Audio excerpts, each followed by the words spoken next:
Kolar times Kannada ನ್ಯೂಸ್ಗೆ ಸ್ವಾಗತ.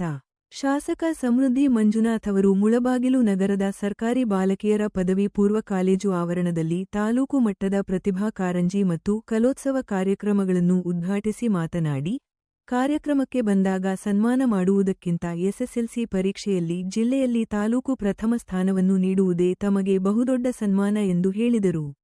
ದಿನೇ ದಿನೇ ಕನ್ನಡ ಶಾಲೆಗಳು ಮುಚ್ಚುವ ಪರಿಸ್ಥಿತಿಗೆ ಬಂದಿದ್ದು, 86 ಕನ್ನಡ ಶಾಲೆಗಳನ್ನು ಮುಚ್ಚುವಂತಹ ಸ್ಥಿತಿ ನಿರ್ಮಾಣವಾಗಿದೆ.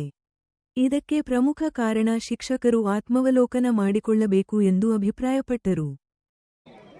ಏನಂತಂದ್ರೆ ಘಟಾನುಘಟ ವ್ಯಕ್ತಿಗಳು ಲೇಟಾಗಿ ಬರ್ತಾರೆ. ಏನ್ ಗೊತ್ತಾ, ನಾವು ಕೊಡು ಸಿಟಿ ಸುಧಾಮ ಸಾಕಷ್ಟು ಜನ ಮುಂದೆ ಬಂದು ಕೂತಿರ್ತಾರೆ. ಇವನ್ ದೊಡ್ಡ ವ್ಯಕ್ತಿ ಅದನ್ನ ಲೇಟಾಗಿ ಬರೋದು ಏನು ಗೊತ್ತಾ, ಇವ್ನು ಸೀಟ್ ಬಿಟ್ಕೊಡ್ತಾರೆ ನೋಡೋಣ ಅಂತ.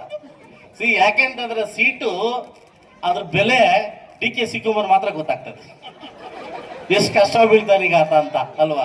ಆ ಸೀಟ್ ಯಾಕೆ ಅದನ್ನ ಕಣ್ಣನ್ನ ಬರೀ ಸೀಟ್ ಮೇಲೆ ಇದೆ ಅದಲ್ಲ, ಒಂದು ಸೀಟಿನ ಮಹಿಮೆ ಎಷ್ಟಂತ DK ಶಿವಕುಮಾರ್ ಮಾತ್ರ ಗೊತ್ತಾಗುತ್ತೆ. ಅದರಿಂದ ದಯವಿಟ್ಟು ಎಲ್ಲ ಗಂಡರಿಗೂ ಬೇಗ ಬಂದು ಕೂತ್ಕೊಳ್ಳಿ ತಮ್ಮಲ್ಲಿ ವಿನಂತಿ ಮಾಡ್ಕೊಂತೀನಿ. ಈ ತರ ನಮ್ಮ ಎಲ್ಲ ಶಿಕ್ಷಕರು ನನಗೆ ಸನ್ಮಾನ ಮಾಡೋದು ಸಾಕಷ್ಟು ಬಾರಿ ಹೇಳ್ತಾ ಇದ್ದೆ, ಈ ತರ ಸನ್ಮಾನ ಮಾಡಬೇಡಿ. ನನಗೆ ಸನ್ಮಾನ ಮಾಡ್ಬೇಕಂತ ಮನ್ಸಿದ್ರೆ ನಾನು ಇವತ್ತೇನು ಯಾವ ಉದ್ದೇಶದಿಂದ ಈ ಮುಳಬಾಗಿಲು ತಾಲೂಕಿಗೆ ಶಾಸಕನಾಗಿದ್ದೀನಿ, ನನಗೆ ಗಿಫ್ಟ್ ಆಗಿ ಕೊಡ್ಬೇಕಂದ್ರೆ ನನಗೆ SSLC ಮಕ್ಕಳು ರಿಸಲ್ಟ್ ಕೊಡಿ ಅಂತ ಕೇಳ್ತಾ ಇದ್ದೆ.